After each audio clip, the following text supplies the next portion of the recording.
कहानी शुरू होती है ससुराल की दहली पर। उत्तर प्रदेश के एक छोटे से शहर शाहजहांपुर में रहने वाली अनामिका की शादी लखनऊ के एक प्रतिष्ठित परिवार में हुई थी। अनामिका सुंदर, शिक्षित और संस्कारी थी। शादी के बाद जब वह पहली बार ससुराल पहुंची तो उसके मन में एक ही ख्वाहिश थी, सबका दिल जीतना।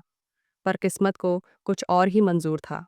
घर की ननद रत्ना और उसके पति विवेक हर साल गर्मियों की छुट्टियों में अमेरिका से भारत आते थे।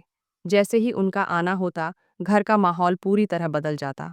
रत्ना अपने आप को इस घर की असली मालकिन समझती थी और अनामिका को एक नौकर से ज्यादा दर्जा नहीं देती थी।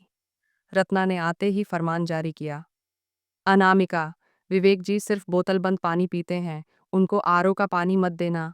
उनकी शर्ट प्रेस होनी चाहिए। Let's be presentable.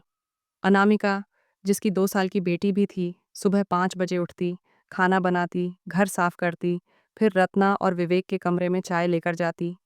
विवेक जी तो जैसे किसी राजा से कम नहीं थे। बहू, मेरे जूते पॉलिश कर दो। बहू, मेरा टॉवल कहाँ रखा है। बहू, लंच में क्या है, अमेरिकन स्वाद चाहिए। पति आदित्य हमेशा कहता, छोटी बातों को दिल पर मत लिया करो, मेहमान हैं, 2 दिन की बात है। लेकिन 2 दिन कभी 2 हफ्ते बनते, कभी 1 महीना। एक दिन अनामिका थक गई, उसकी बेटी बुखार में तप रही थी और उधर रत्ना कह रही थी, अनामिका, मुझसे किचन का फर्श नहीं पोंछा जाएगा, तुम ही कर लो ना।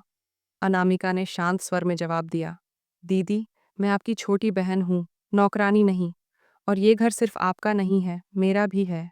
जो सम्मान आप खुद चाहती हैं, वही मुझे भी चाहिए। घर में सन्नाटा छा गया। रत्ना और विवेक को शायद पहली बार एहसास हुआ कि इस बहू ने कितना सहा है। उसी रात आदित्य ने पहली बार अपनी बहन से बात की, दीदी, अगर आप हमारे घर आती हैं तो हमारी पत्नी को नौकरानी नहीं बना सकती। आपने उसका धन्यवाद करना तो दूर, उसकी इंसानियत तक नहीं देखी। अगले दिन रत्ना ने धीरे से कहा, बहू, माफ करना, शायद मैं अपने अधिकारों को समझ बैठी थी। अब से हम सब मिलकर काम करेंगे। विवेक जी ने पहली बार बिना कहे अपने जूते खुद पॉलिश किए। समय के साथ रत्ना और अनामिका के रिश्ते बदलने लगे। अब वे बहन जैसी बन गई थीं।